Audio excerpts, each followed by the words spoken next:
so long. Let's see. Can you hear? Is it working? It's working, but it needs to be close. It's working, but it needs to be close. Like this. Rock and roll style. All right. Well, yes, I was here not so very long ago, but 3 countries ago and thousands of United Airlines meals ago, it would seem. I want to thank Gary and Robin for bringing me back to Maui. I'm living on a neighbor island now, Kauai. No, another neighbor island, but don't try to find me. I'm writing 2 books on deadline. So, the plot thickens, the stakes rise. That's sort of the theme. Or to put it another way, the way things are now is not the way they were once, and not the way they soon will be. This is a unique sort of turning point moment here. And it's not simply the end of the century, or the aging of the baby boomers, or the last gasp of political idealism. It's sort of all those things run together. And I think in the way that human lives are often mirrors of the historical milieu, it sort of puts me into a mood of reflection. I haven't actually talked to an audience for about 2 months, which for me is a long, long time, long enough to reflect on what it means to relate to people this way about the things that we talk about. And I've come sort of to the realization that in a sense, a phase of what I was trying to do is completed. I decided about 10 years ago that I would give up my worst habits and the things I love the best, which are solitude, and promulgate a whole smorgasbord of ideas that it seemed to me there was enough merit in these ideas that one person could sacrifice their life if they were willing to, and it wouldn't be a complete waste of time. So now, in a sense, my job is done, because what I considered the great ideas of my life are surely now communicated, promulgated, discussed, not accepted. No, the final prize is withheld at the moment. But after all, that only goes to a very few. So in thinking about what I should say to you tonight, I thought I would try to give perspective to what I've been doing, and then see how it points to the future, and hopefully it has some general application. I formulated it this way just 10 days ago because both Rupert Sheldrake and Ralph Abraham, who are my co-authors on one book and co-conspirators in more plots than can be told, visited me, and Ralph has now left the university. Rupert has given all hope up of ever being accepted by the British scientific establishment. If you add our ages and divide by 3, you get 50. So was in a sort of reflective mood that we looked at where this intellectual revolution has come and where it might go.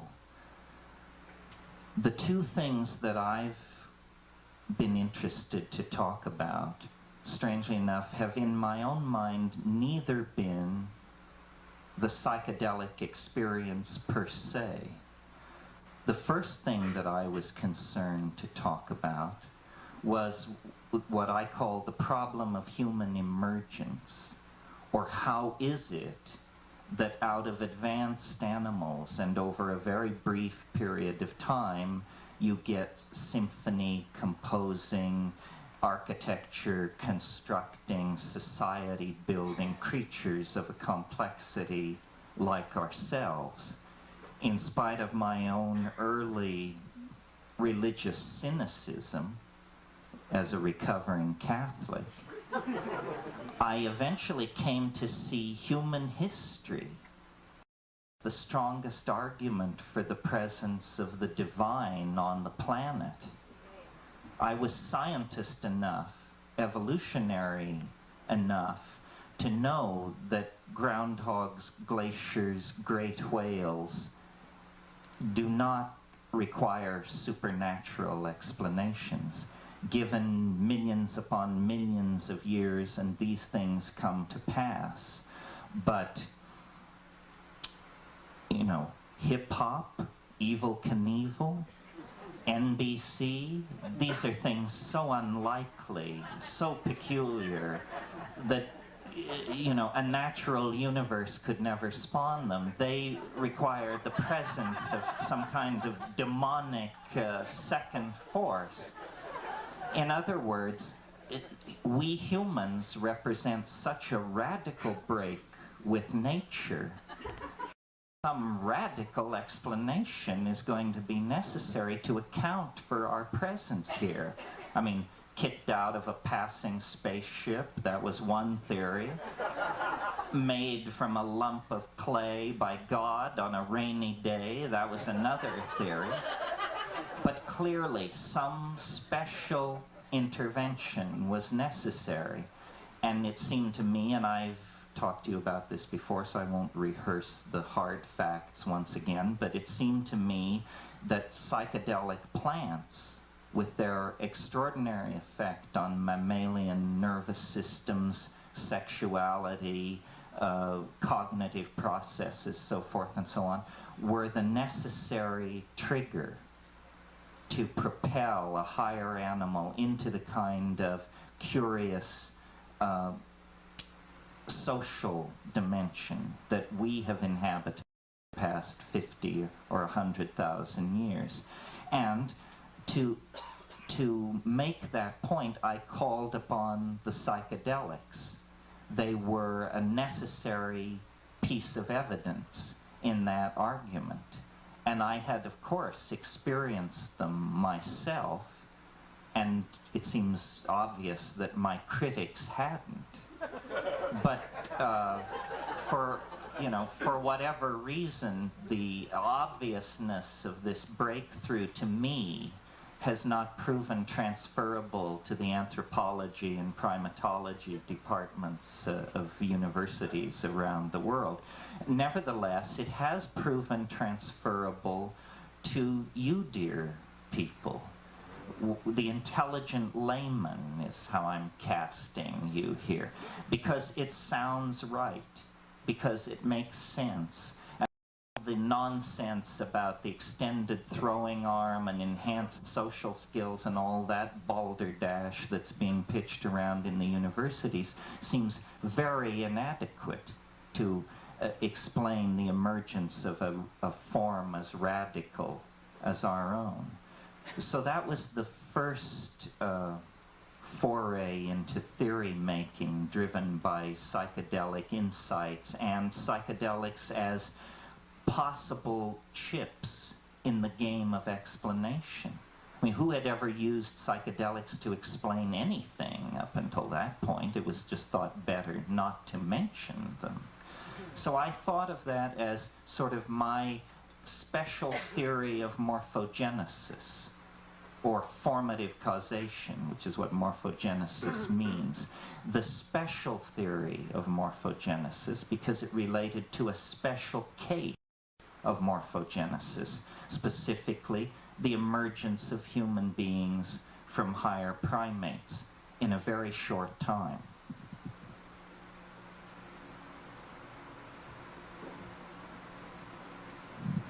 The other idea that I've been concern to talk to people about, and that has caused rationalists to desert me in droves, damn their eyes, is a little more close to home and at the same time a bit of a stretch. And that is having the idea that psychedelic experiences are, at high doses, actually journeys into higher dimensions, not in a metaphorical sense, not in a poetic sense, but in a mathematical sense. That in fact what happens is that this stuff, which we call mind, takes the shape of its container, the way water takes the shape of a container. And when mind is folded down into the tiny, eensy-beensy, cramped container of bourgeois, American, materialist, Republican, howly existence, it becomes a kind of a narrow experience of some sort, if you know what I mean. But that this cultural folding of mind into this receptacle of cultural values can be magically reversed by simply dissolving the confines of the cultural receptacle and allowing the true dynamics of mind to assert themselves. And this we call transcendental consciousness, psychedelic experience, spiritual experience, whatever. But it's a transcending of ordinary reality that I read as mathematical, not mysterious in principle at all, although certainly to two-dimensional creatures, a three-dimensional world appears mysterious, and to ourselves, a four-dimensional world appears mysterious. And I was led, and I've written books about how I was led, if you're interested in confessional literature. What is it called? True Hallucinations. Yes. Yes. Hallucinations is the narrative one, the fiction, not fiction, but it has characters, people talk dirty. That's what I mean by fiction. The one that tells the story of being led deeper and deeper into this idea. And what this idea entails is a complete reconstruction of our ideas about time. I think time is where we have really suffered under the aegis of Western values, unconsciously, because we have imbibed the notion that time is things which it is not, and that consequently we are things which we are not. And my meditation took the form of a search for a mathematical theory, which you'll be spared here this evening to your relief. I hope you can recognize good luck when you hear it coming at you. But the conclusion was that history could only be what it is if it were the enunciatory phase of something even more dramatic.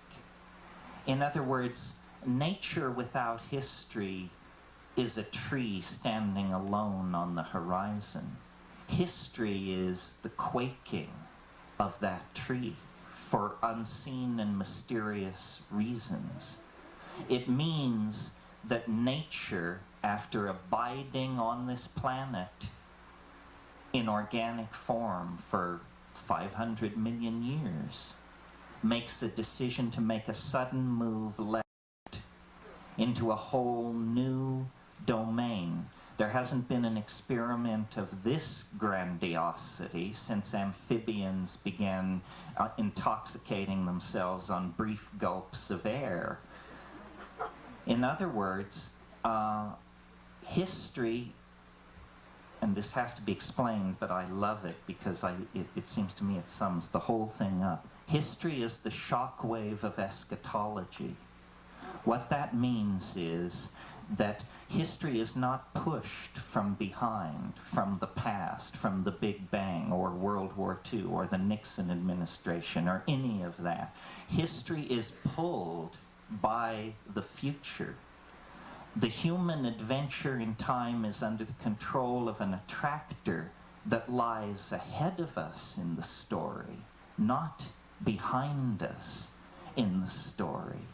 And the curious plottedness that haunts our lives, that we call synchronicity or magic or good luck, is in fact the high walls of the attractor, the high walls of the groove in which the story must run, for no other reason than it has already run in it for so long.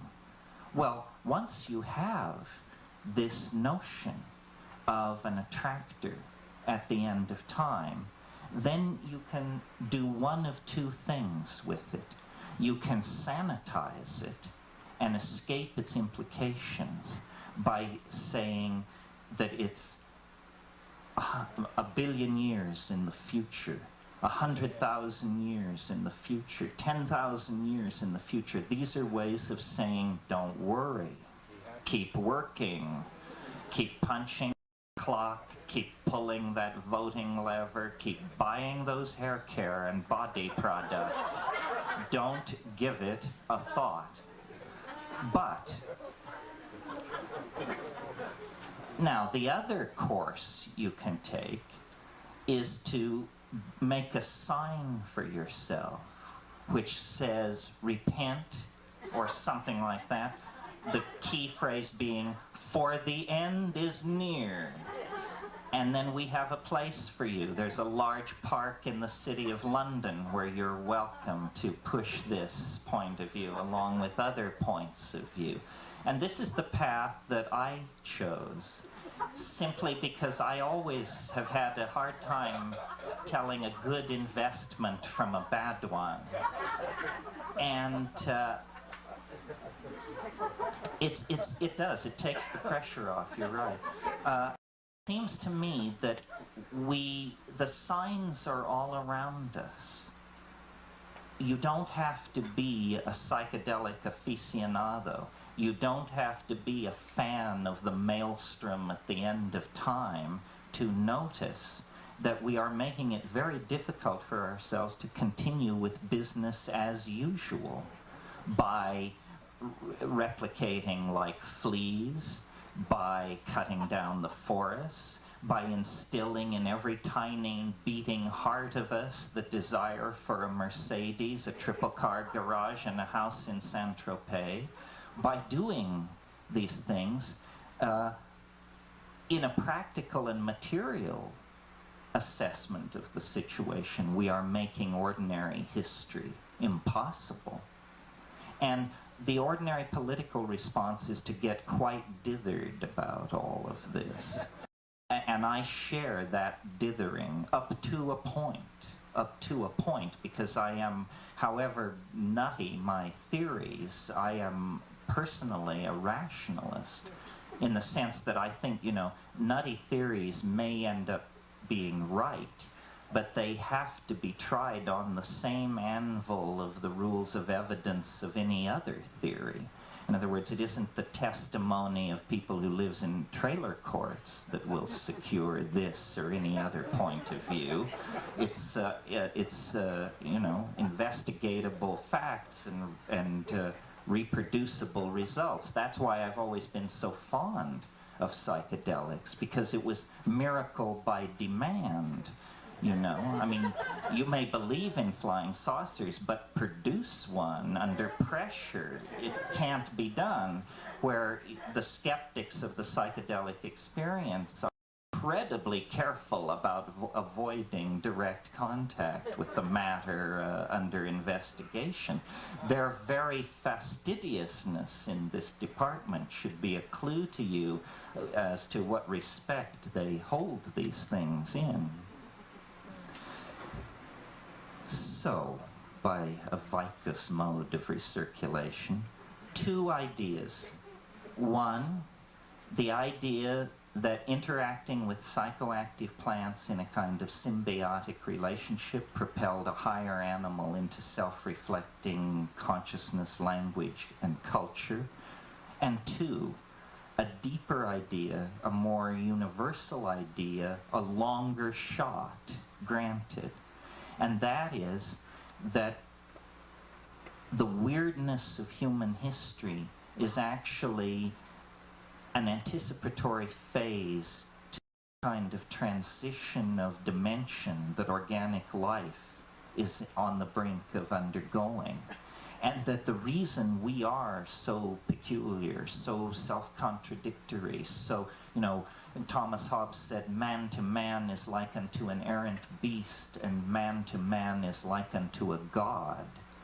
And the reason for this paradox, I think, is that history, which lasts, let's be generous, 25,000 years, the most interesting part in the last 10, it happens in the wink of an eye.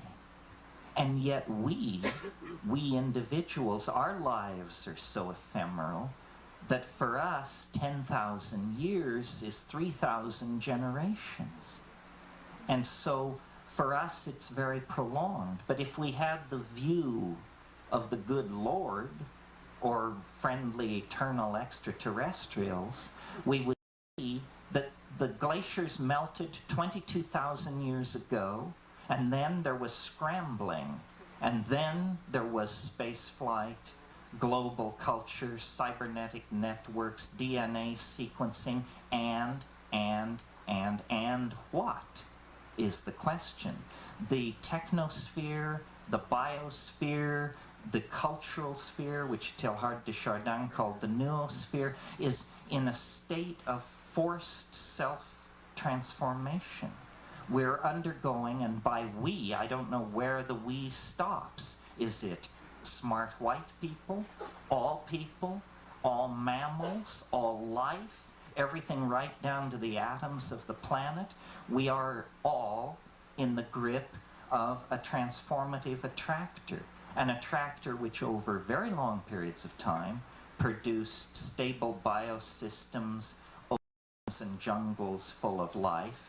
Over a very short period of time, thousands of years, has produced human civilizations, art movements, dynastic families, languages, migrations, and since 1945, pick a number, we have been in a kind of hyper-accelerated phase where culture has not changed that much. What has changed is technology.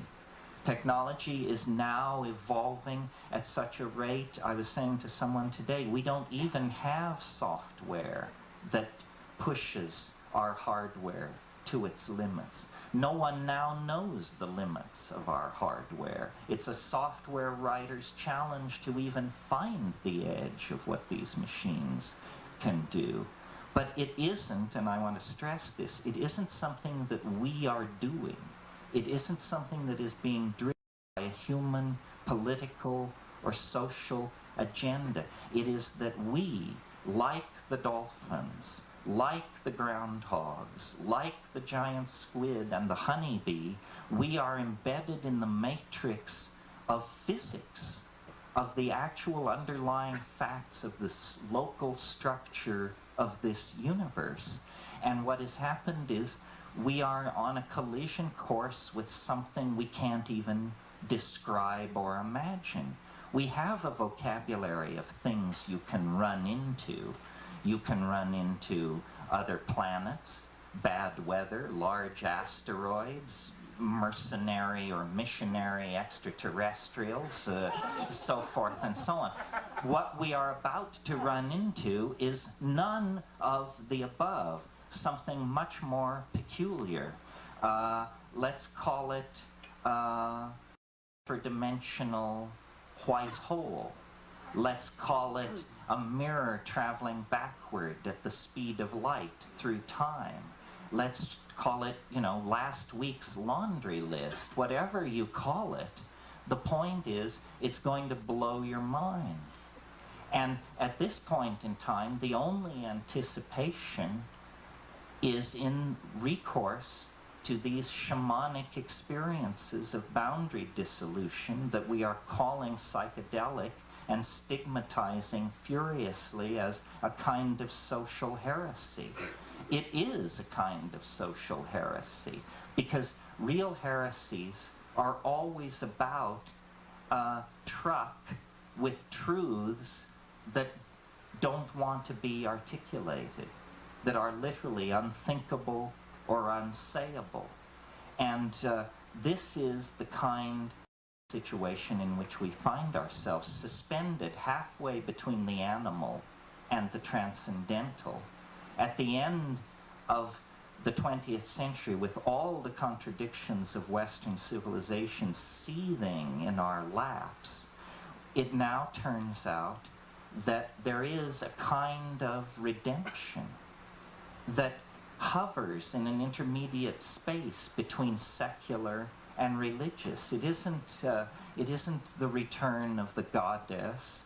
It isn't divine retribution. It's the laws of physics seem to be about to rescue us from ourselves. And in fact, our entire career through time has been at the whim of an imploding set of physical laws. That's worth a drink.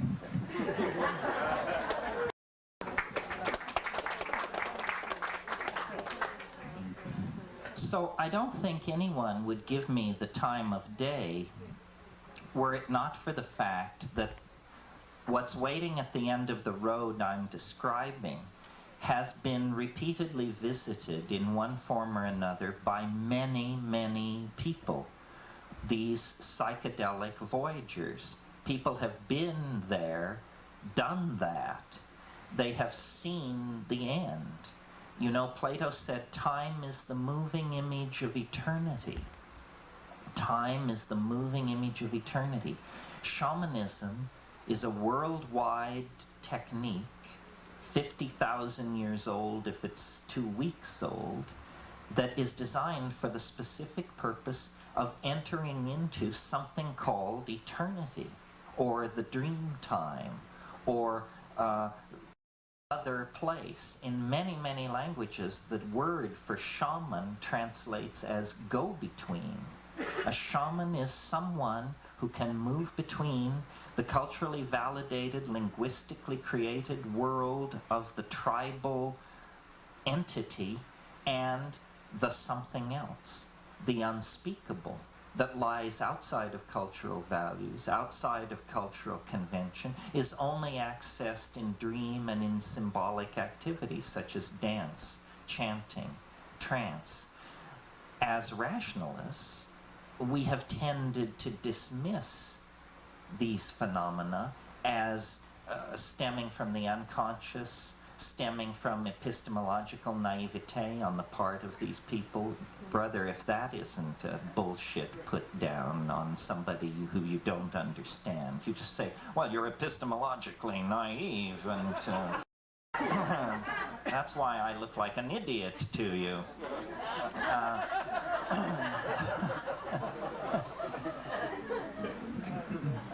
In a sense, this is, I think, what we were always born for. It's very clear that we are the creatures of the imagination, that at some very early point, now lost back there in the orgiastic, primal African past, we moved into the domain of symbolic activity, being able to evoke for each other pictures in our heads with small mouth noises. And out of that, we have woven the fabric of material civilization, which is our great accomplishment, this multiphasic, multi-adaptable enterprise that we are involved in, that is unlike anything other biological species undertakes anywhere. We learned to do this, and technology, which some people are phobic of and other people tend to think of as epiphenomenal, I think is entirely central to what is going on. Technology begins with language.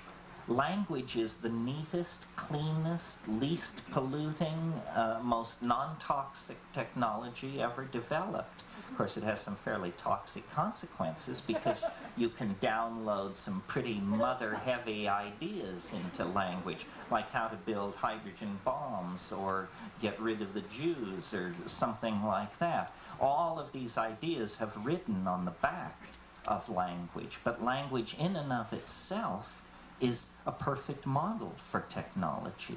And arriving some little while after the invention of language, depending on whose libretto you're reading, comes writing. Writing is clearly a technology, and it's a technology for what?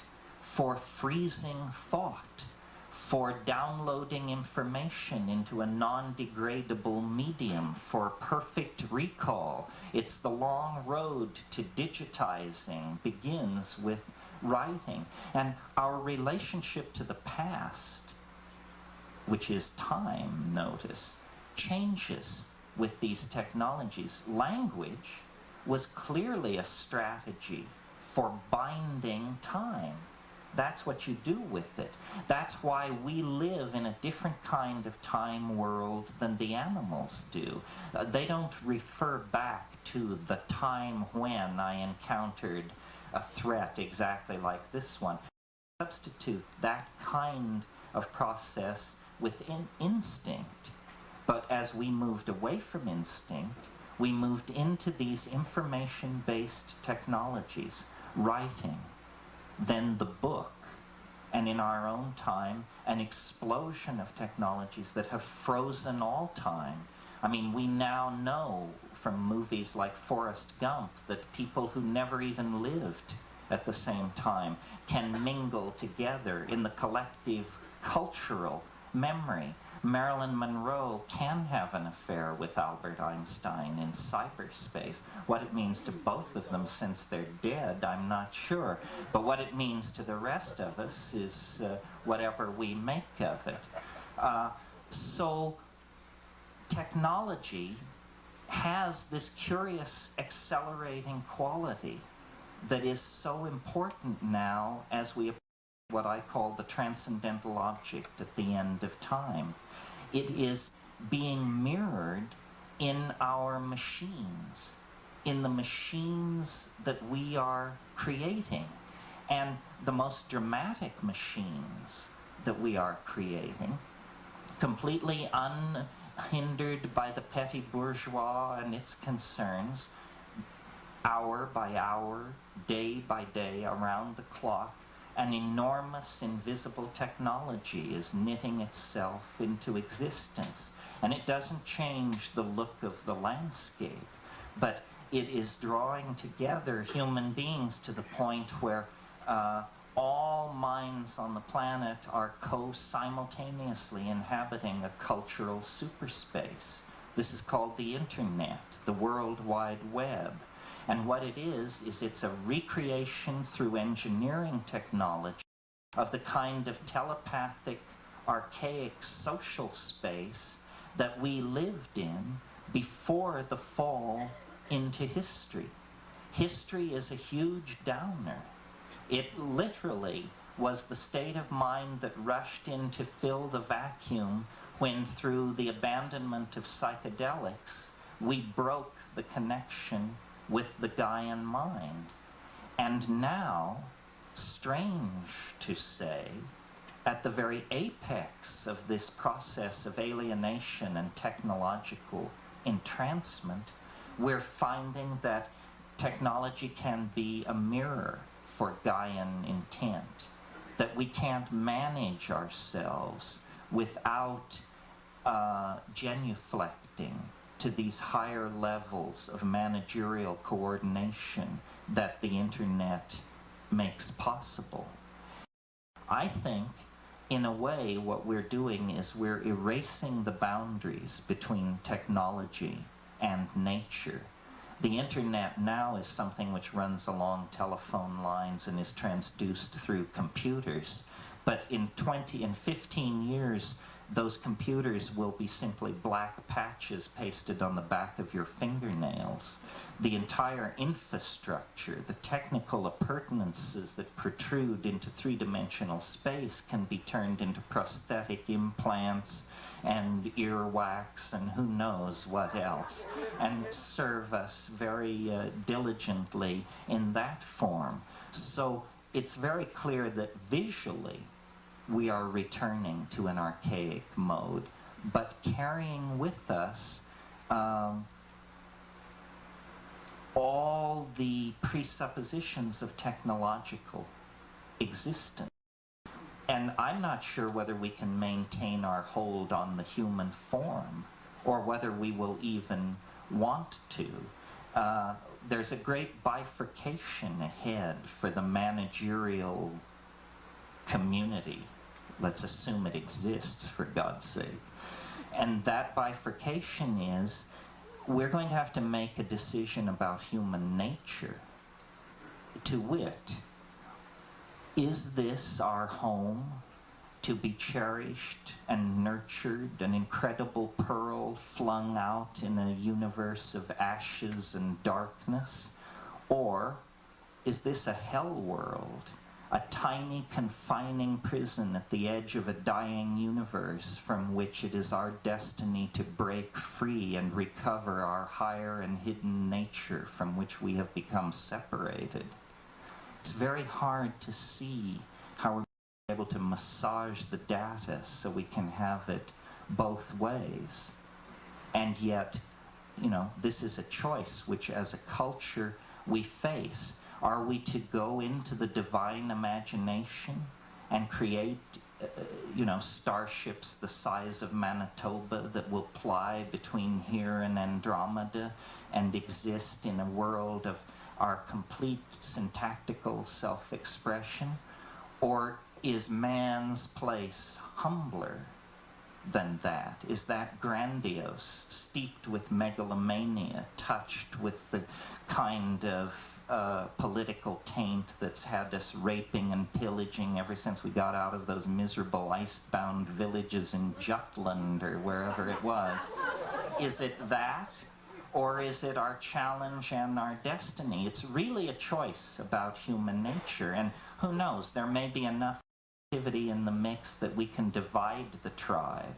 You know, a meek shall inherit the earth deal. And where the other people go is not said. But I think that as individuals, and I guess this is really, for you personally, maybe what makes this all important. As individuals, we have been too willing to be taught and led, when what is really out there to blow your mind is not some regurgitation of previously achieved conclusions, but experience. The world is far weirder than the maddest among us suppose. You know, the guy gibbering in the stairwell and excreting in your window box. It's weirder than he can suppose. And the key to understanding this is not brainless gullibility. I mean, if you're just brainlessly gullible and buy into everything which comes down the pike, then the world is stranger than you can suppose, and you don't even have to leave your apartment. But what's interesting is you can be hard-nosed. You can be a rationalist. You can be a show-me kind of person. You can be from Missouri, and you can still satisfy yourself that the world is freakish beyond the wildest imaginings of George Bush or even Billy Clinton. And the key to doing this is to push the edges. We shouldn't huddle together in cities around collective activities sanctioned by the great corporations that have done so much for us. We should break out, go to the edge, and I know there are many edges in theory, sexuality, drugs, travel. There must be others. Art appreciation. After all, it doesn't all have to be sweat and tumble, you know. And some of these work better than others for some people. I mean, for some people, sex is no big deal. For some people, travel is no big deal. Terrible pain in the neck. They have to fly to Paris. They can't stand it. For some people, psychedelics are no big deal. I mean, don't ask me how they manage that. I assume they're either not taking enough or dying. But maybe there are people who find Paris boring and can turn away from squirm as well. I don't know. On my agenda, these were the things that worked. Sexuality, psychedelic drugs, and travel. Because they break patterns. Because they inject novelty. And, you know, travel is great and sex is a wonderful domestic activity. But psychedelics hold the key in this domain of absolutely astonishing you until you're just gasping for breath and flopping around on the ground. I mean, when was the last time that you were actually sick with amazement? You know, when was the last time you were actually white with sheer terror? You know, probably, unless you've been caught in automobile accidents or landslides, it was a psychedelic experience. Because these things deliver authentic emotion, authentic data. And the bum bit of history is that it depotentiates human individuals. Just in order to live inside a historical society, you have to sculpt yourself down and down and down. You mustn't be in other people's face. You mustn't thrust your ethnicity or your gender or your tattoo or whatever it is too you mustn't flaunt. Everything is confined. This is the attitude of history. It's what's called being part of the public. The public is a concept that was created in the Renaissance. It was created by print. There never before was that notion. It's something necessary for democracies to do business. There has to be a public. But when we identify with the public, we essentially become creatures of the herd. Eccentricity is mitigated against. That's why this very small flute theme called bohemianism just will not die in Western civilization. You know, it's always been there. It was there before rave, before punk, before rock and roll, before jazz, before the Impressionists, before the Romantics, back.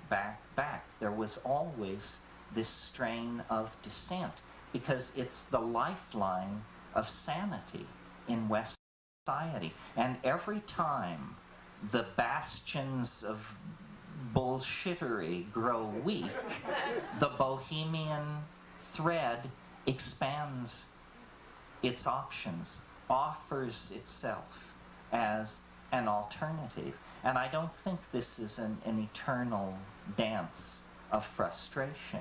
I think eventually this archaic return, which is what this bohemian thing has always represented, will be felt, will be heard. We have very little time now. If I believed that salvation had to come from political institutions, I would just throw up my hands in despair. It's very hard for people sometimes to figure out whether I'm an optimist or not. Let's get something straight here. I am the most optimistic person you have ever met. I'm absolutely convinced that there is nothing wrong, and that nothing can go wrong, and that nothing will go wrong, and that if something needs to be done, you will find yourself doing it. Now, all purveyors of this kind of goody two-shoes point of view have to then come to terms with, well, then how come the world is such a terrible place? Well, it's a terrible place because it is an interference pattern composed of many times and many places. And there is no peace until the end. There is no let-up in pressure until the end. As we approach the transcendental object at the end of time, history moves faster and faster. We have been approaching this transcendental object since before there was a we to speak of in human terms. In other words, this is the same attractor that pulled life out of the oceans, caused primates to stand on their hind legs, and so forth and so on. But obviously, pick a number, about 20,000 years ago, 10,000 years ago, the process quickened. We turned a corner. Everything began to move faster. And again, at the fall of Rome, faster, faster. And again, in the 20th century, faster, faster, faster. Well, nobody has drawn the obvious conclusion from this. If we're going faster and faster, faster and faster, then hell, we're going to get somewhere pretty soon. And that's where I think we are. We can hardly go any faster without the speed of our acceleration passing into the domains of humanly cognizable time. In other words, the reason things are getting weirder and weirder is because the space-time continuum itself is accelerating. It's entirely possible that the last half of the life of the universe will happen in about 3% of the total life of the universe. Nobody said that it has to take as long going down as it took to come up. It may be that the coming up took a long, long time, and the going down can be catastrophic, sudden, unexpected, dynamic, we say. And that's why I take and I return to this theme, because, hey, I return to all themes. But I return to this theme now, that history is an anticipation. History is the last call that the train is leaving the station, you know, and the call echoes back to Çatalhöyük and slightly beyond. But in our own lifetime, it's now palpable. You know, all you have to do is close your eyes in a quiet place, twist up a bomber, think, and you will behold the transcendental object at the end of time. You can feel it informing your own life. I mean, you spend a good deal of time denying it because rationalists tell you you're either losing your mind or it's impossible and it can't be happening. But this sense of plottedness, of connectedness, this sense that we are all in a universal drama playing to a close, this sense that we are larger than ourselves, that we are somehow characters on a stage. This is a phenomenon of the light at eventide. This is a phenomenon of the final moments of the cosmic drama. And I think it's tremendously exciting. I think this is what nature set about 700 million years ago on this planet. That it's not about chipmunk after chipmunk after chipmunk for eon after eon after eon. I mean, a little of that goes a long ways. I'm sure you'll agree with me. That's all very fine, but the way nature works is she builds upon her complexity. Having achieved one level of complexity, it sinks into the background and becomes the platform for yet further complexity. So out of molecules comes life. Out of life comes climaxed ecosystems. Out of those ecosystems, higher animals. Out of higher animals, human beings. Out of human beings, technologically motivated human beings. And out of them, something which we can barely imagine. And many of us don't even want to try. We can feel that we're more than animal. We have this dimension, which we call spiritual, and some of us buy into some off-the-shelf explanation. Catholicism, Mormonism, Jainism, something like that. Others of us wrestle with it, or we smorgasbord it into, a little Kabbalah, Taoism, a little Tantra, a little Hasidism. It doesn't matter, do that. But whatever it is, we wrestle with this part of ourselves which cannot be simply dismissed as monkey meat.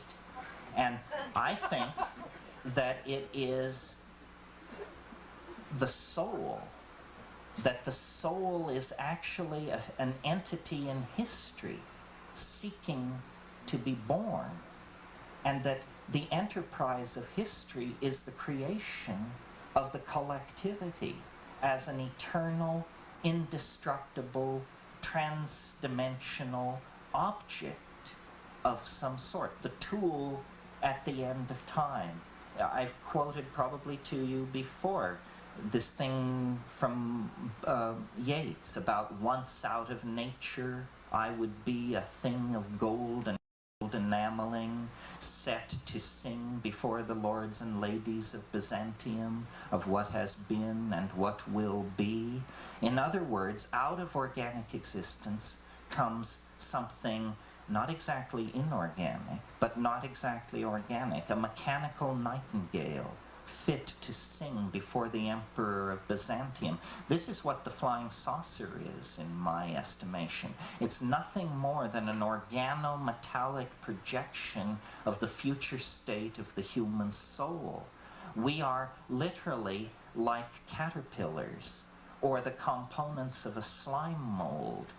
We are undergoing a series of chemical signals and transductions of change that are preparing us to become unimaginable to ourselves. And there's no way out.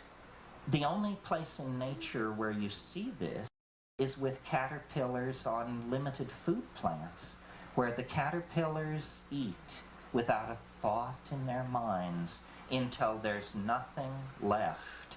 And then they go into shock from hunger, and they begin to spin, and their enzyme systems go crazy, and hundreds of genes are suppressed, and thousands of genes are turned on simultaneously, and lo and behold, the caterpillar changes into something completely different, an organism of a completely different order. I have never heard a Darwinian evolutionary biologist explain how gradual evolution could get you the coordination of thousands of genes required in that process.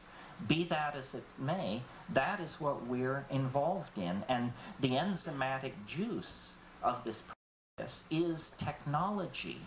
And, if when I say technology, you think of D9 caterpillars and freeways and stuff like that, then you're driving using your rear view mirror.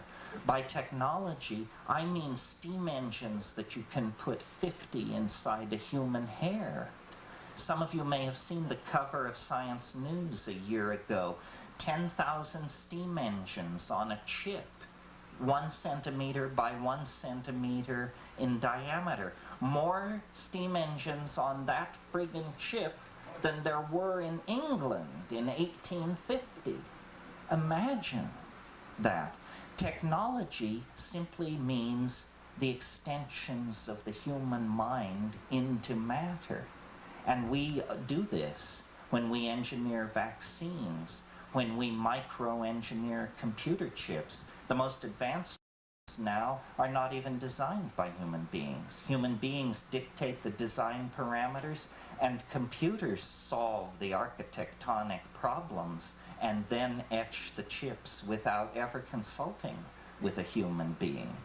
This is going on all around us. I don't find it frightening. I find it very reassuring. Remember back in the 1950s, those of you who were born then, how there used to be this persistent fantasy that in the future the world will be run by machines?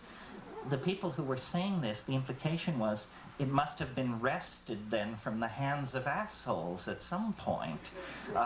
Because, you know, machines, impartial, patient, fair, no bias of gender, race, or creed. It doesn't sound so bad to me. I mean, you want to talk about reestablishing connection with the guy in mind. What do you think these computers are made of? They're made out of the earth.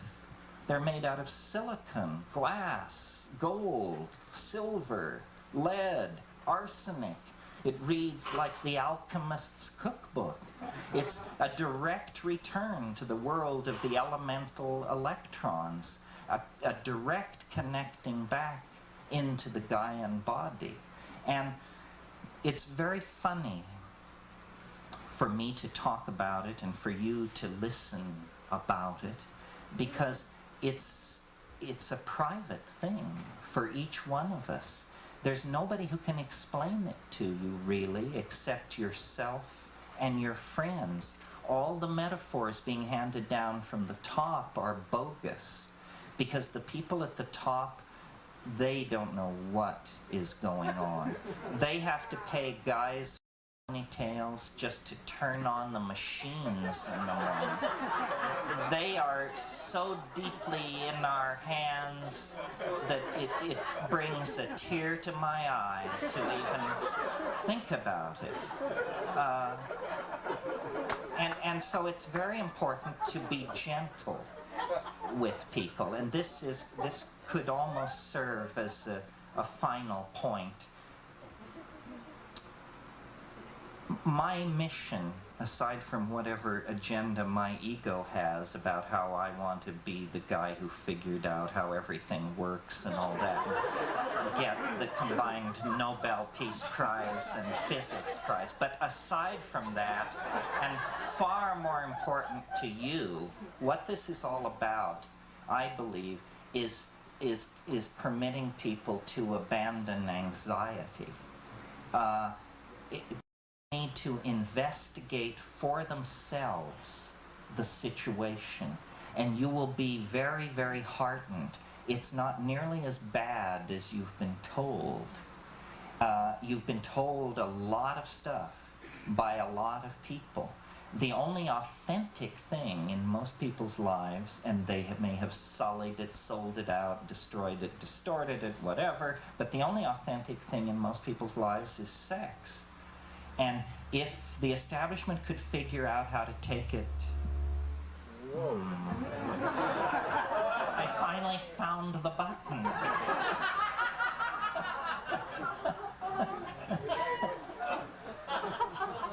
So imagine, since I assume, at least at some point in your career, nearly every one of us has had some brush with sexuality.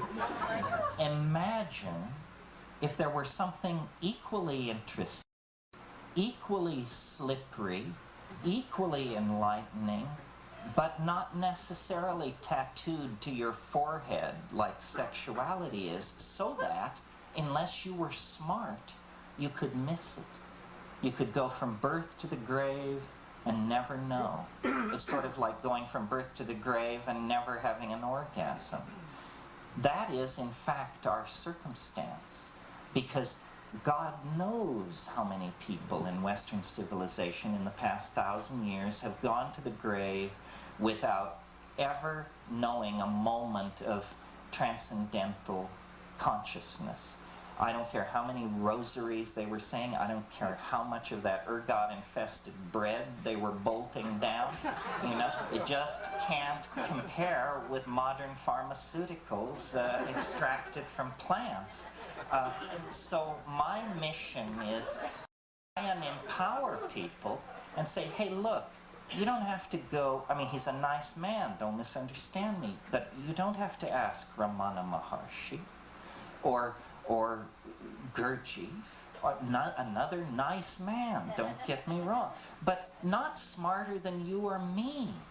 That's the thing. Haven't you figured out by now that nobody is smarter than you are? And if they are, you can't understand what they're saying anyway, so why bother? The search for somebody smarter than you are is totally futile, because when you find them, you're not going to know what the hell they're talking about.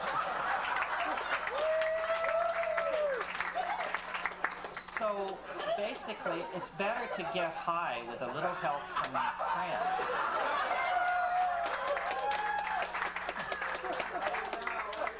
And to take yourself seriously. To take your life seriously, your body seriously, and your position seriously. This is another thing. I don't care if you had to beg your way in here tonight and you sleep under a bridge and live off fallen mangoes. I'll bet you, if we looked at who your daddy is and who your uncle is, you're probably part of the 5% of the people who run this planet with an iron hand. We all are. We don't even understand that. It's just the money you spend. It's not that I shove Rwandans around. It's that with my buying power alone, I'm a 10-ton gorilla on the global stage of consumerism, and so are each one of you. Did you know that a child born to a wealthy woman in a high-tech society consumes 800 to 1,000 times more resources in its life than a child a woman in a third world country? 800 to 1,000 times. And those of us who are, you know, eating veggies and watching out for our recycling, what is it down to for us? 200 times as much as a child born in Bangladesh? So there is a responsibility upon us. And there's a great paradox in that responsibility, because we're the most comfortable people on the planet. And comfortable people don't like to get moving and admit that, you know, the house is on fire. Maybe the West Wing is on fire, but here in the East Wing, the garden party proceeds and everything seems to be fine. That kind of thinking is squirrely. We are born into positions of immense power and influence just by how we behave, how we live our lives. I've come to grips with this to some degree in the past year, in that it bothered me the paradox of saying what I say and flying.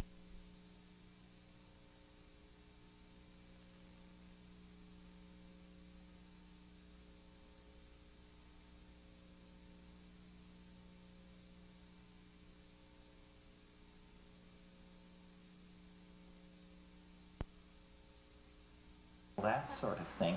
And I'm now much more interested in a virtual presence, a presence on the net, a presence as a published voice, and like that. And I think we all can act from that position. Less squandering of energy, more sharing of ideas, more a sense of community. It's going to be a wild ride from here to the end, and everybody at some point along the way need a little reassurance. It may be me next week and you next year, but sooner or later it'll get everybody's goat, at least for a moment. And so a sense of collectivity, a sense of sharing, and a sense of adventure. These psychedelics, which have arrived on our plate in just the last 100 years of Western anthropology and sociology, are the most important discoveries probably that we ever have made outside of our own culture. They hold the seed for the reformation of our science, a rebirth of ethics, a new sense of community, an authentic sense of religio, all the things which are prerequisites for making the human enterprise something worth preserving and embedding in the object that nature is trying to create out of the chaos on this planet. So there you have it. Or so there you have it, as the king said to Mozart. I don't know what the plan was. You've been sitting on a hard floor. Shall we take a break and then do Q&A for the diehards? Yeah. Okay. Is that all right with the people running? Good. Okay. Thank you very much. It's preaching to the converted, I know. Thank you.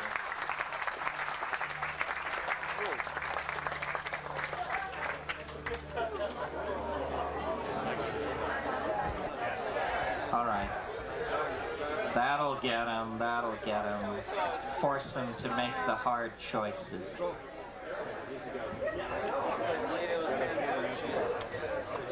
Are you the first? Oh, okay. First question. Where is the place of feelings, emotions, compassions in Siberia? Well, Siberia is a new spelling of cyberspace. Well, it's an interesting question.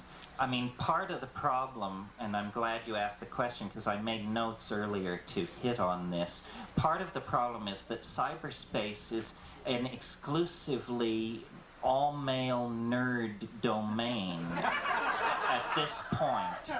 I mean, 95% of the people on the net are guys. So I don't blame guys for that. They did it. I think women should not accept second positioning in this. There's a lot of things about cyberspace that are out of balance at the moment. For instance, unless you have very, very good equipment and very, very cooperative telephone company, then what you're dealing with now is text. Well, text is deadly. And just, you know, it could be the Sermon on the Mount scrolling by, and if you've been looking at the screen for hours, it's not interesting. But now, with things called slip connections and ISDN lines and this sort of thing, the net is going visual. And it's becoming a land of cartoons and movies and home video and visual jokes and beautiful constructions. So I'm hopeful that this in itself will inspire women to get on. The net right now is arguably fairly soulless. It's there to be taken over. I mean, in case you don't understand exactly what is being talked about here, the internet is not a computer network. It's not something owned by anybody. It's the network of the networks. And it was designed by the military in order to survive a thermonuclear war. Consequently, it was designed in such a way that no one can destroy it or stop it, including the people who created it. It's the old Frankenstein to the rescue story. So I think it's up to people like ourselves, without characterizing us, to make an impact on the net and to get the heart in there. 2 months ago, Wired magazine published a poll or a statistical table showing what net sites on the web had been most visited in the previous 30 days, and alt.sex.stories was number one. Alt.pic.erotic was number two. 500,000 people accessed these two conferences in the previous 40-day period. Well, now, when you know that there are only 30 million people on the net, 500,000 is, what, 1 in 12? 1 in 12 of those people accessed that. Well, now, I'm not sure alt.pic.erotic qualifies as heart, but hey, they're trying, right? What it indicates is that this most technical of instrumentality most global of technologies. What people use it for is to try and get a date, for crying out loud, what they've always used technologies for. So I don't think it has a character in and of itself. It's a paradox, the machine thing, because, you know, it's all men. Men design them, men implement them, men, and yet the thing is incredibly feminine. It is a feminine thing. It is, if it has a gender, it is a goddess. It's dissolving, it's distributed, it's maternal, it rocks you in its arms. So in a way what we have here is a kind of a cult of a cybernetic goddess, where all of the acolytes are not exactly castrati, but nerds, you know. Probably enough blathering about heart on the net, but it's a good question. There will be as much heart on the net as we put into the net. Yeah, yeah. My take on the net is that it's really our first opportunity to bypass political structure and media editing and connect human to human. And I think as such we're going to like enter a super democracy, and actually a time where humans are connecting with each other more than ever. I mean, is that? No, I absolutely agree. One of the things that Tim Leary used to say was, he used to say, find the others. Find the others. Well, with the net, you can find the others. I mean, you can be into court building, gerbil racing, and leather, and find 300 people who share those precise interests. And you can immediately form an interest group, begin exchanging email, and do whatever you want. It's incredibly empowering to eccentricity. Eccentricity is empowered. I mean, there isn't an interest obscure enough that you can't get together 5 people on the internet. I mean, there's enormous conferences, for instance, on the Voynich manuscript. Who's ever heard of it? Enormous conferences on deciphering the angelologic languages that Dr. Dee channeled in his channelings in the late 16th century. 60 people on the net are working on this around the world, exchanging data. It's incredibly empowering for anyone who is trying to solve a specific kind of problem, or find like-minded people, or organize. And what it's doing is it's destroying the myth of the public. I mean, I don't want to spend all evening on this, but I'm a hard, dyed-in-the-wool McLuhanist. And really what the net is doing is destroying the uniformity of culture created by print. You see, print worked effects on us that most of us even today are not aware of. The way our cities are laid out, the way we elect people to high office, the way we manufacture an object with interchangeable parts manufactured at various places and brought together and assembled at one point. These are all modeled on how a book was made in the 16th century. The uniformity of print, the repeatability of has created the uniformity of modern mass media, and the concept of the citizen, which is, not you and not me. It's this ideal which we are educated into in an educational system created and based on the values of print. That's right. So McLuhan said as long ago as 1965 that what we were on the brink of was what he called a global village. Electronic tribalism. Sound familiar? The guy was just 30 years too early. He said the nation state will dissolve. He said there will be only 2 levels, the local level and the planetary level. And all the levels in between will be seen to be irrelevant. This is now happening, and propelled by these nonlinear forms of media, of which I take psychedelics and to be two sides of the same coin. I mean, after all, think about psychedelics. They're called consciousness expanding drugs. Consciousness expanding. If I can search the Encyclopedia Britannica for a fact and find it in less than a third of a second, that's consciousness expanding.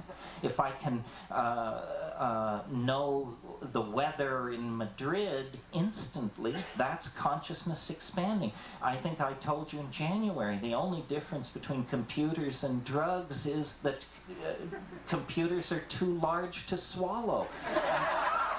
And our best people are working on that.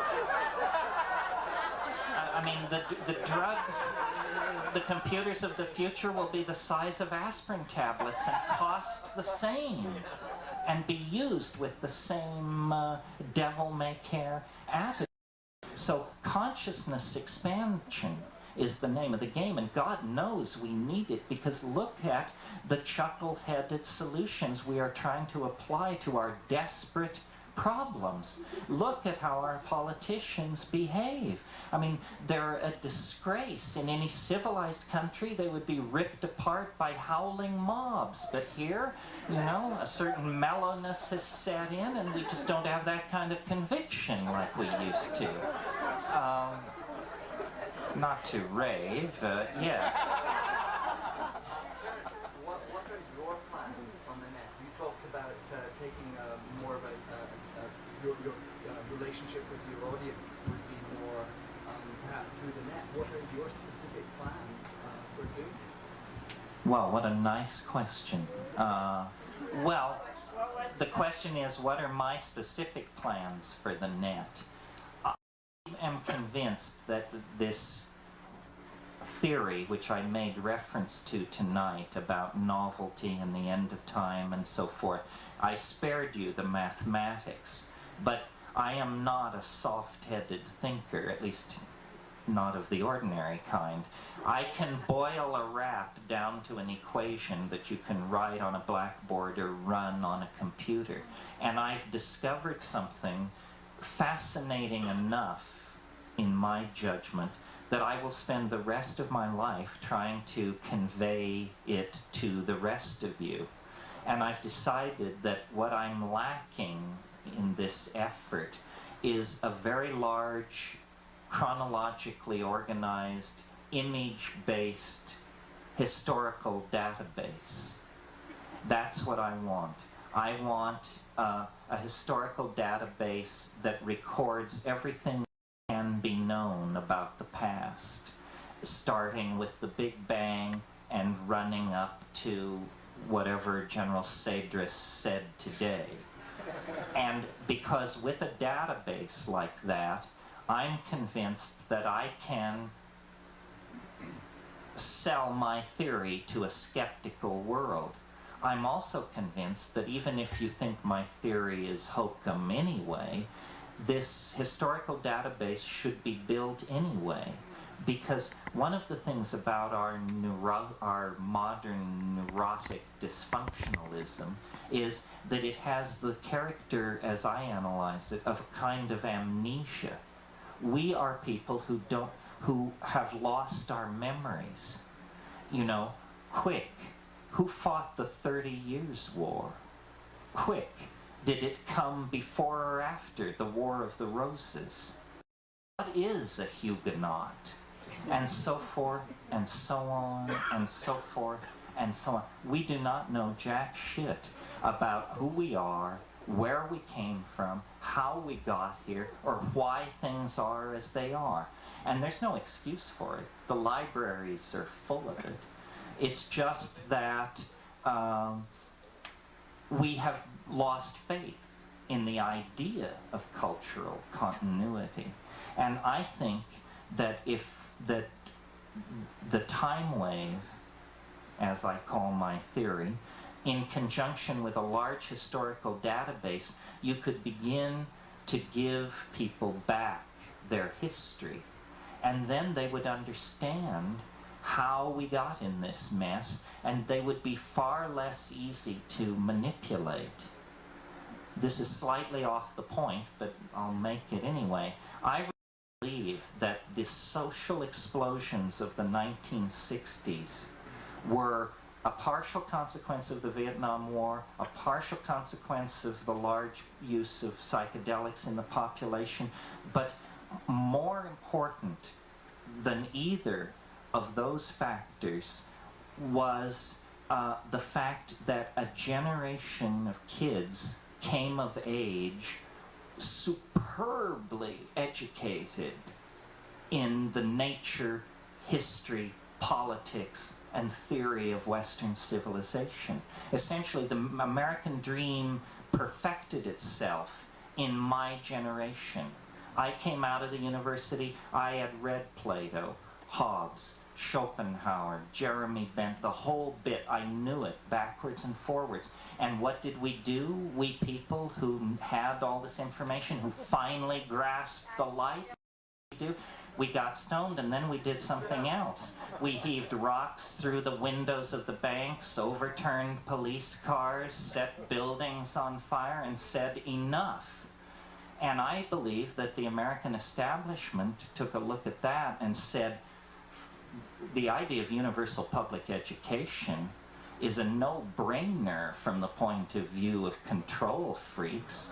These universities are a nightmare. Let's turn them into trade schools, give everybody an MBA, teach them how to operate a computer keyboard and keep their mouths shut.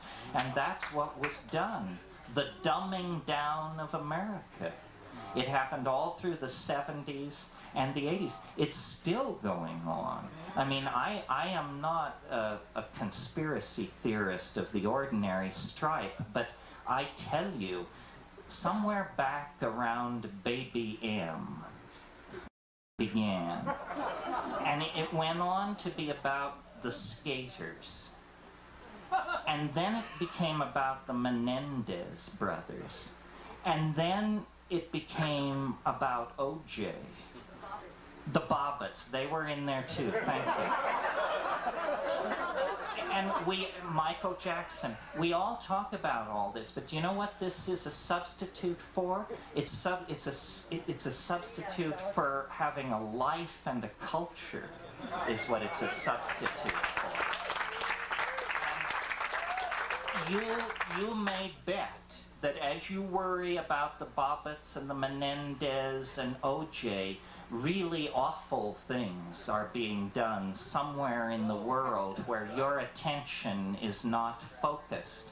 And this dumbing down of the American public is I think, a really insidious thing, because it's very clear that what's happening is, through these new technologies, a kind of super elite is being created. I've used this thing called the World Wide Web, where you bring up a page of text and it looks like an ordinary word processor document. Certain words are slightly colored blue. When you click on those words, those are buttons, but they lead to other computers. And so I bring up a list of paintings that I want to look at. The Mona Lisa. I click on Mona Lisa. Now I'm getting a very clear video picture of the Mona Lisa. I assume it's a very high-resolution reproduction until somebody walks in front of the camera. And then I realize this is a camera in the Louvre. I'm seeing the Mona Lisa live in real time. Now I bring the clicker down and I click on The Temptation of St. Anthony by Hieronymus Bosch. A camera is turned on in the National Gallery in Lisbon, in Portugal. Now I'm seeing The Temptation of St. Anthony. I'm not seeing reproductions, I'm seeing these paintings. I'm moving from camera to camera around the world. There's a camera 1,000 feet underwater in Monterey Bay that you can look through anytime you want, and if it's not being used, you can take control of it with your computer and position it. These things are going on. So what is being created is a two-tier society. Some people live in abandoned paper boxes over heat vents, and some people cruise the net at night, surfing from the Vatican Library to the Sorbonne to the National Library in Tokyo. on. Some people have informatic indexing robots that rove the network when they're asleep, searching out documents for them and downloading them onto their hard disks so they can pore over it over their coffee. I'm sure there are people in this room who do these things. So there is a great danger of creating a super elite based on technology and letting other people slide through the cracks. This is a problem of the heart. This is a problem of not allowing the momentum of print-created cultural institutions to bleed over into the new world that technology is creating. Another question, yeah, over here. Do you feel that the internet is corruptible? Is the internet corruptible? In other words, candidates that are in control now that you've stated before, do you think that they could wrest control of the web? Well, I tend to think, I mean, someone over here says all things are corruptible, and I hear myself agreeing with that. I think all things are corruptible, but I don't think the internet is corruptible fast enough to give any aid to those who want to corrupt it. An example of corrupting the internet would be the Clipper chip. But fortunately, that was beaten back. I think that's a one thing. You know, a few years ago, software was copy protected and you couldn't copy it. And this was because software companies were very paranoid about that. But people quickly developed copy protection breakers and just went around it. And I think technology always leads toward greater freedom. That a wonderful fact of life is that technology favors democracy. And for a long time, I don't think this was true. 1984, for example, George Orwell's dystopia is a nightmarish world where a fascist superstate controls technology. But human beings are just too perverse. We're too creative. We break through. The unexpected always comes along to help us out. The original chips that went into PCs were designed on a Navy contract to guide a heat-seeking missile. And they did not meet, these chips didn't meet design specs. And so the Navy was ready to just throw it out. They'd blown $500 million or something, and this thing didn't work, and so they were going to throw it away. And somebody fished it out of the wastebasket and said, well, you know what we could do with this, though? We could make little tiny computers with it. And the Navy said, well, why would we want to make little tiny computers? We have big computers. They didn't understand. It's not for you, you know. It's not for you.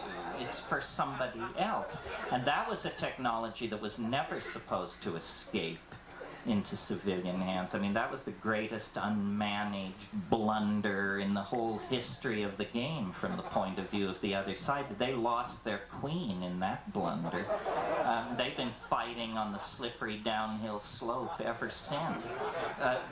If you've been on the net, it's incredibly countercultural and irreverent. And yes, folks, obscene and unruly and so forth and so on.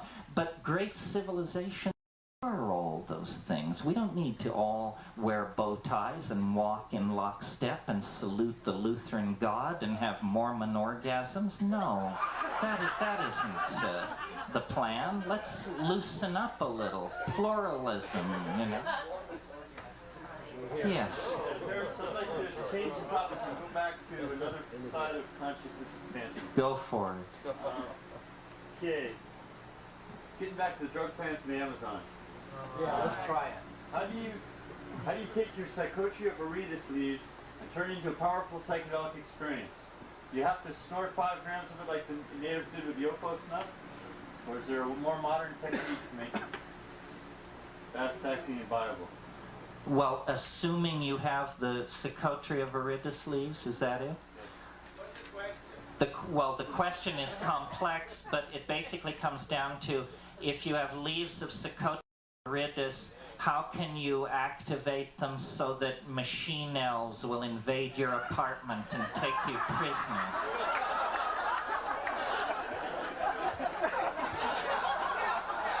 Yeah, right? And the answer is,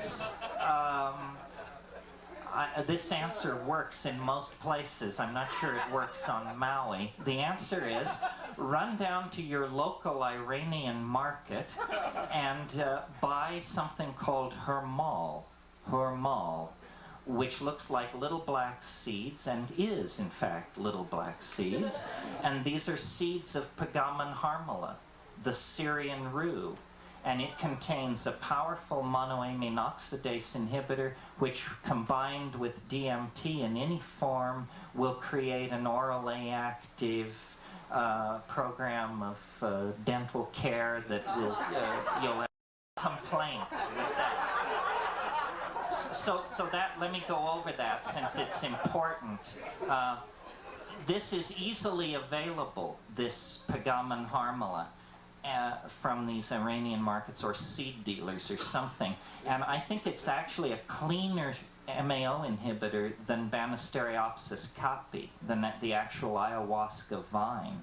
So I mention this because you may or may not be aware, but there is a movement, there are so many of them, well this is another one, there is a movement in the underground now toward what are called ayahuasca analogs.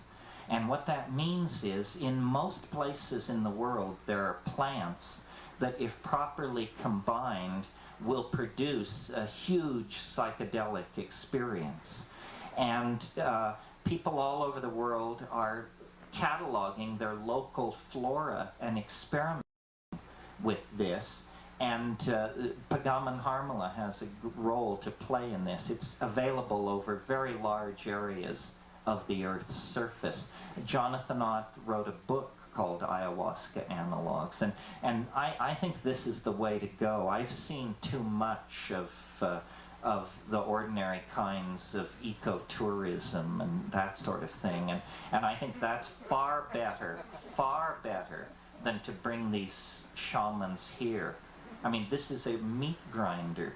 It's horrible. You can't expect people to maintain their authenticity and, you know, put them up at the Beverly Hills Hotel and all that. As a story, just to show you, and this is a pro-Dolly story, so don't get your hackles up, but as a story about how toxic our culture is. When the Dalai Lama was in Los Angeles while ago, they wanted to give him some kind of quintessential LA experience. You know, what can we do with him? So they took him to Rodeo Drive and said, you know, this is Rodeo Drive, wander around with a small group and just, here it is. So then he did, and after it was over, they said, so what did you think of Rodeo Drive? And he said, the Dalai Lama said, he said, now I understand you Americans so much better. There was so much that I wanted to buy. Well, for crying out loud, if the Dalai Lama can't resist the whammy, what chance do you and I have with these weasels, right? And, oh, announcement? The police are here.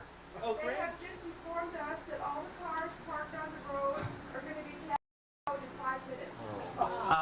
It's very close to the end of the meeting. I want to thank you all for showing up. Please cooperate with your constabulary.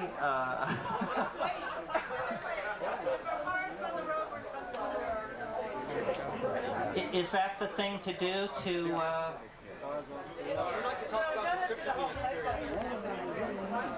experience.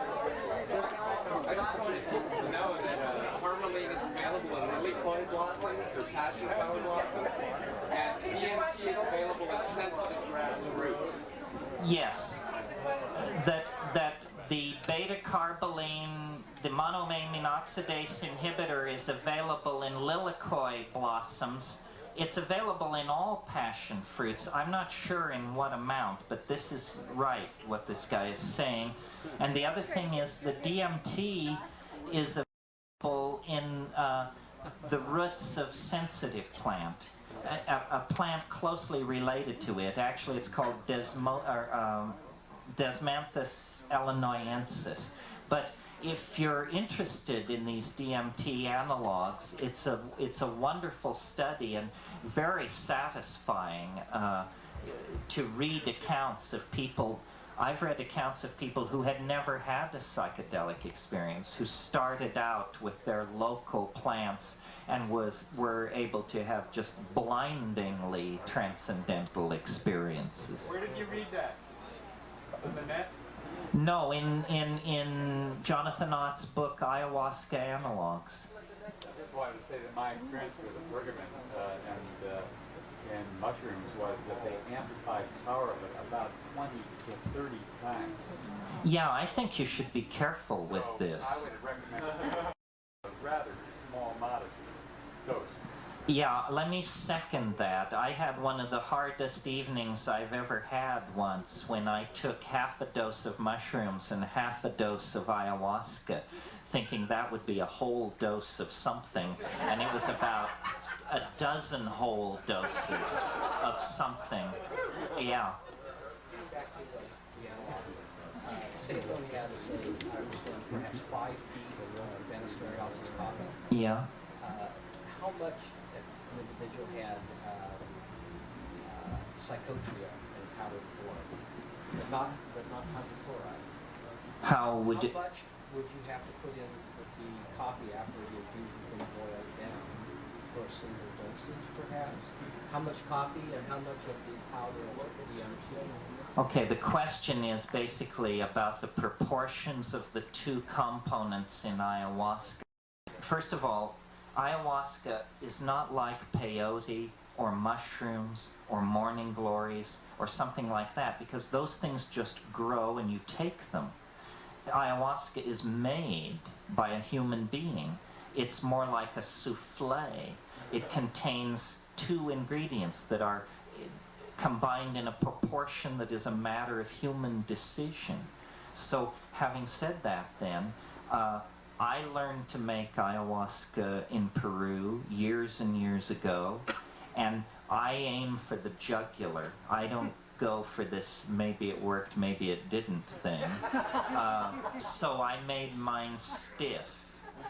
And I make a stiff dose is 500 grams of Banisteriopsis coffee, fresh, and 85 grams fresh of Psychotria viridis. Now, if Psychotria viridis is 90% water, then that means you should be able to get away with 8 grams of powdered Psychotria viridis and 500 grams of Banisteriopsis. Now, this is simply my style. I make it Peruvian style, and it's thick, and it churns your guts, and it takes you to the other side. I've had the Brazilian stuff that the Daime and the Eau de Vie brew, and it's much more watery, and to my mind weaker, although some people say not. And I just don't know what to make of that. You see, this is an area where not a whole lot is known. The fact that both of the pharmaceutical constituents of ayahuasca, DMT and harmaline, are both neurotransmitters means it's sort of up for grabs, because people react very differently in the presence of these things. If you've ever smoked DMT, you know there's no escape. But 1 person in 20, roughly, it doesn't work. It just doesn't work. And if you're one of the people for whom 1 hit sends you caterwauling into elfland, it's pretty freaky to watch somebody take a hit and another hit and another hit and say, well, I don't know, it's frightening. So in matters of drugs, our biochemical individuality is really up front. What is a slight dose for person A is an absolutely destroying dose person be? And we need to work with this because the psychedelics are safe if done correctly, and they're safe at doses so terrifying that you would never want to do more. The danger with psychedelics is not death. The danger is madness, obviously. These things can't kill you. I mean, it would be a terrible way to commit suicide because it wouldn't work. But what they do is they hurl you against the wall of your assumptions and then jump on you and rub your nose in it and stomp on you and make you want to die and make you beg for death. Not always, but they can do that. And so it's very important when you get in there that you can at least have the pharmacological facts under your belt so you can explain to yourself what's going on. For instance, it amazes me, I've heard this story maybe a dozen times, of people taking mushrooms, which they either grew or bought, taking mushrooms, and then an hour or 40 minutes into it, deciding, quote unquote, that these are obviously not psilocybin mushrooms, these are poisonous mushrooms, and now they're going to die. Well, that shows you just don't have your mind under control. You know, you need to have a talk with yourself about your tendency to get hysterical in tight situations, you know, because you're not dying. You have to come to the place where you can actually turn to the whining ego and say, you are dying. Me, I'm going further, but you're dying. That's right. Death, death, death. Roll in it, citizens, as William Burroughs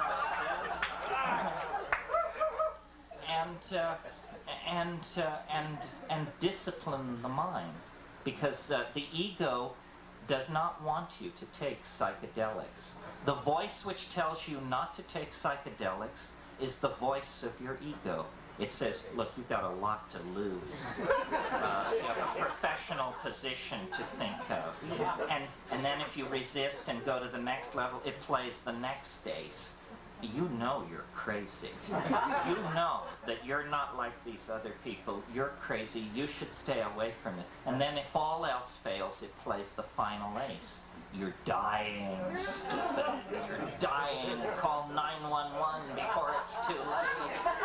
And, you know, I had a friend who got into that position and who called 911. Ambulance came and they took him away, and naturally these psychedelic crises are usually fairly short-lived, so by the time he had attention in the emergency room, it was all past. And he said to the doctor, who, God bless this doctor, he must have been quite hip, the guy said to him, he said, did the mushroom cause this? And the guy said, well, I don't see how the mushroom could cause it. We see panic attack cases in here every day, and I never had one caused by a mushroom.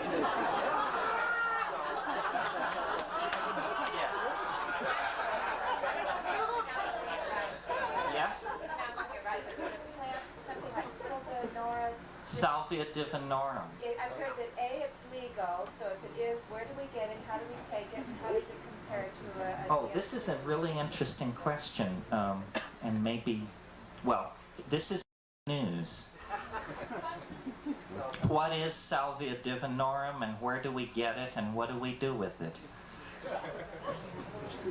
Well, first of all, it's amazing to me as a connoisseur of this particular field that here we are 30 years after LSD, and what has happened? An incredible new psychedelic has been discovered. The first psychedelic ever discovered since LSD, active in the microgram range. That's big news, because a drug, a substance active in the microgram range, that means you can get enough in a handbag to smash China. So just as a social consequence, the fact the dose is so unbelievably low. I mean, think about it. Psilocybin, it takes 15 milligrams. Mescaline, it takes 500 milligrams. LSD, it takes 200 micrograms. That means theoretically in a gram of LSD there are 10,000 doses. And in this new compound, it is comparable in strength. And it is, LSD is quasi-artificial. It's made from ergot, but it's a synthetic. The new compound is entirely from a plant. The new compound, well, here's the deal. For years and years, a phrase you may learn to loathe as Ross Perot gains ascendance. For years, the psychedelic literature has carried the notation that there was this obscure Mexican mint which some Indians, under some conditions, claimed was intoxicating, and nobody could ever get off on it. It's sort of like Rupert's theory of morphogenetic fields. Now that we know how to get off on Salvia divinorum, it's impossible to understand how we could have overlooked it all these years. But it is a mega experience of some sort. The plant is like a house plant. It can be grown anywhere. It can be grown in Hawaii like crazy outside. It looks like Joe Plant. There's nothing, you know, nothing defining about it. It's just a plant. The way I like to do it is I take between 16 and 20 leaves, and I lay them down and I remove the mid-vein with my fingernail. This is because this is how the Indians told the anthropologist who busted the story. This is exactly how they do it. They remove the mid-vein. And then what I do is I make this little soft pancake pile of leaves, and it folds down to just about one enormous mouthful. It's the absolute limit of what I can get in my mouth. And then what I do is I lay down in silent darkness where I can see a digital clock. And I lay there, and you have this enormous thing in your mouth. I mean, it's just like, and then slowly it softens. And every time you bring your jaw down on it, you expel this hideous liquid into your mouth that just coats the inside of your mouth and all the mucous membrane and everything. And then 15 minutes by the clock. You swallow it? No, you spit it out. You spit it into a little bowl or a Kleenex or the receptacle of your choice. After 15 minutes. Then, somewhere between minute 16 and 19, as you're lying there, you just don't move, you just lie there in the dark, it will begin to do what's called streaming. You know what that is? It's these after-image colored purple and chartreuse overstuffed things floating by in your visual field. That's called streaming. Then within a minute or two, it will become dramatically peculiar, visually peculiar.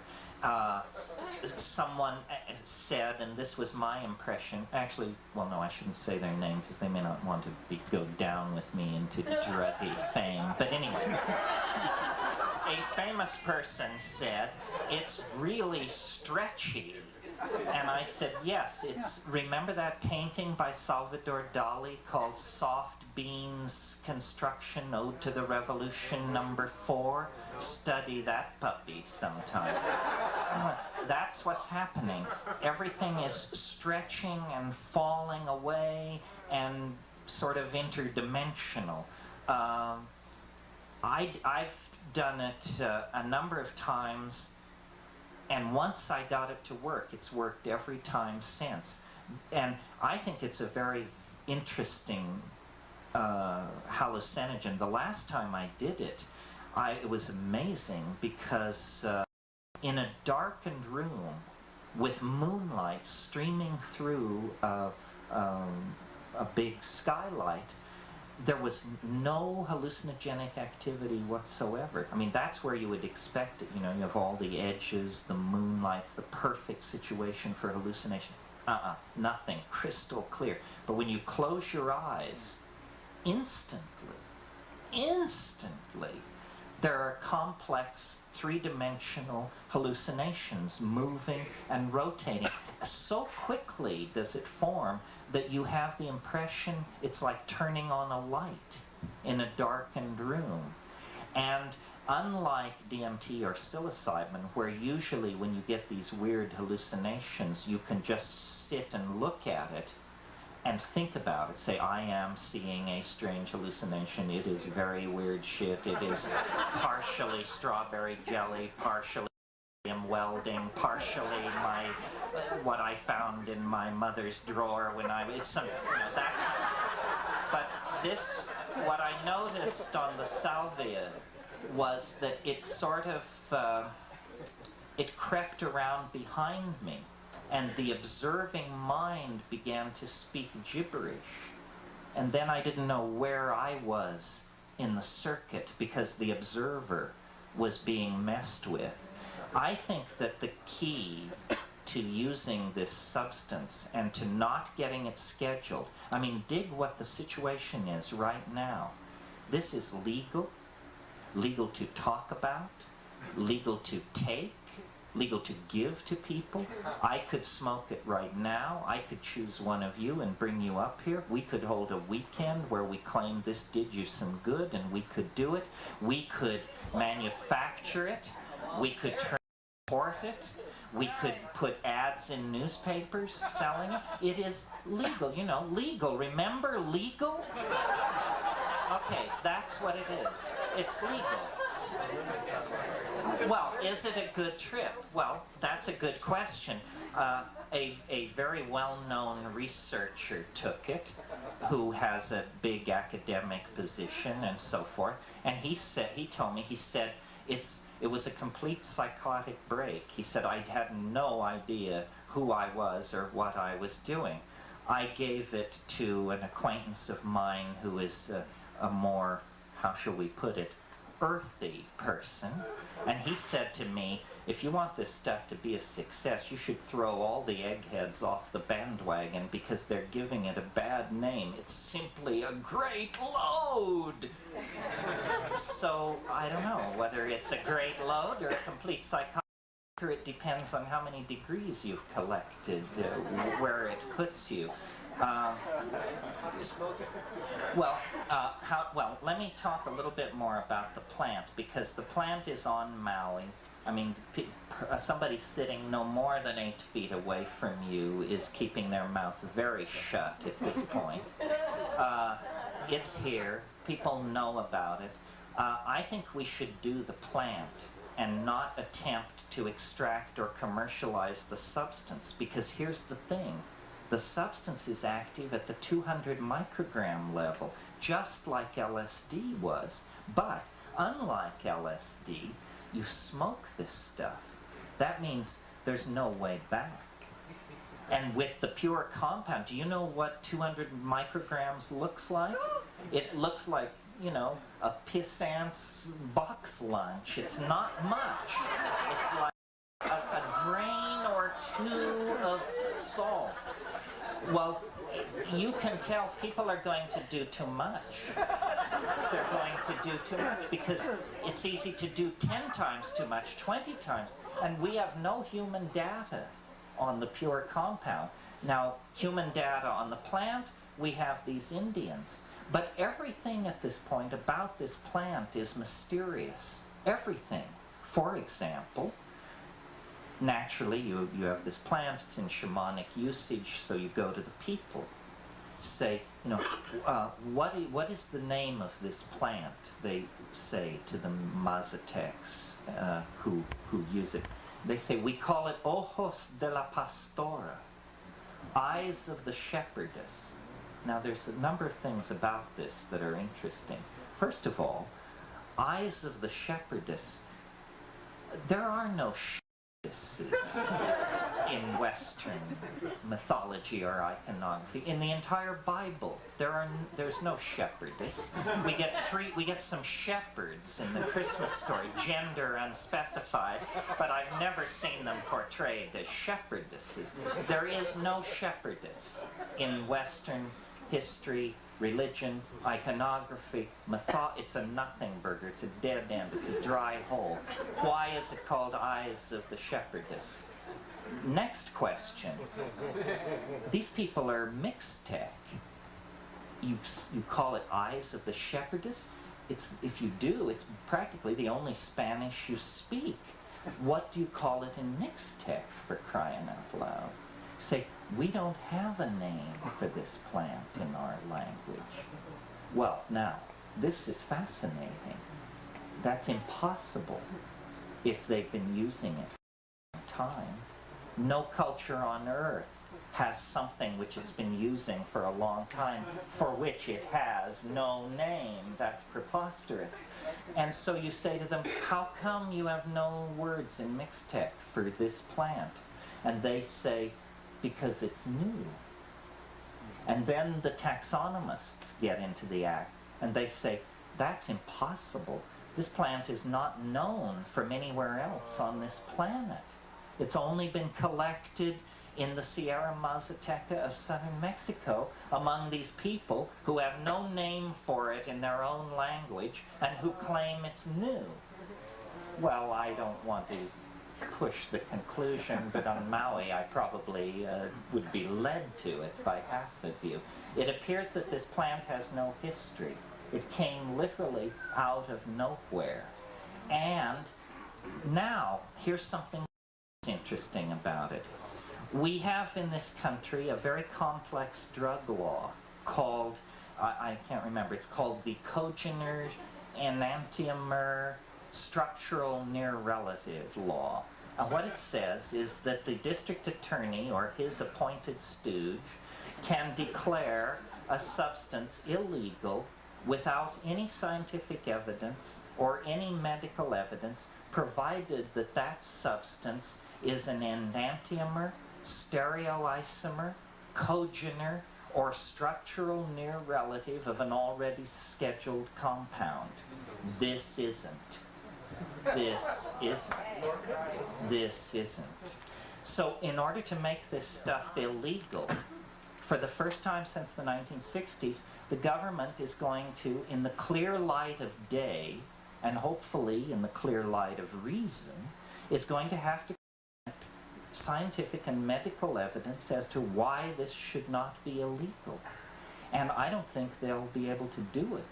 I think there may be a case against the pure compound, although I can imagine a dosage system that would work. You could put it up on paper just like acid, but not eat the paper, smoke it, but dose it at regular doses. But I think we should all grow this plant and make no big deal about it. It's in a very interesting place in the spectrum. It's a lot stronger than any cannabis in any form other than eaten. And it's truly psychedelic on the psilocybin LSD scale, but it's brief. It only lasts about 45 minutes. It's very manageable. So as far as I can tell, only taste is a problem, and some people are working on breeding palatable strains, but yeah, there is a palatable strain, as they call it, but I think we could be on the brink of a craze here, folks.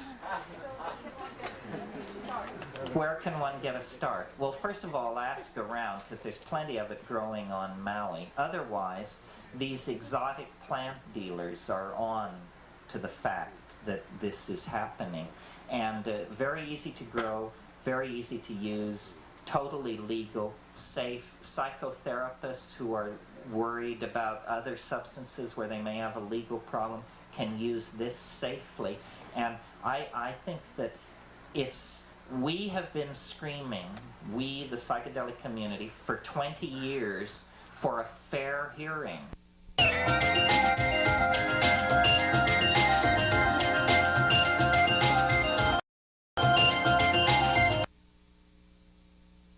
over the top of them and establish a shamanic plant with a history of shamanic and sacramental use, and if we can do that and demonstrate that it can be used without society exploding at its foundations, the one argument they have against the legalization of hallucinogens will crumble, and we can redeem the entire enterprise. So this is a very real and practical piece of news, which I hadn't intended to end on, but the question prompted it. Return to the plants is the message. I don't like gurus. I think they should be hunted with dogs. I am not one. My God, God help you if your life is so desolate and empty that you follow me. I mean, I'm either looking for the John or trying to buy the New York Times or something, but you know, don't do that. It's bad mental hygiene to follow. It lacks panache. Does that plant have a suggested common name? Salvia divinorum? No, although I'm urging that we call the compound, which is salvinorin alpha, we call it Sale, or just Sally for short. Does it introduce you to machine elves? The people who... We've sent some DMT pilots who were pretty white-knuckled when they came back. I think that, you know, if you thought by smoking DMT you could then say, all right, thank God I lived through that. Now I've done the strongest drug. Now I don't have to do that again. No reprieve, no escape. Here it is on your plate. I don't know. It's different. It's different, and that's amazing. That, you know, after so many years, and that it could come from a plant, and a plant with a history of shamanic usage. You know, there are lists of these suspect hallucinogens, and people like myself and my brother, an inspired botanist, collect them. I have a bunch in my garden, suspect hallucinogens. No clue as to what part of the plant you take, how you take it. You know, is it an enema? Is it snorted? Is it smoked? Does it take 10 pounds boiled down, or the edge of one leaf? You haven't a clue. But I'm sure this salvia episode convinces me there are great mysteries to be uncovered, great allies in the enterprise of human becoming still to be discovered. And, you know, one plant leads to another. That's what I was taught. Thank you very much. Hey there, thanks for listening. Wizards of Word is a passion project of mine, and every like, comment, and subscribe really helps the channel out. If you enjoyed this video or get something from it, please consider smashing that like button or giving a subscribe. I'd really appreciate it. Thanks.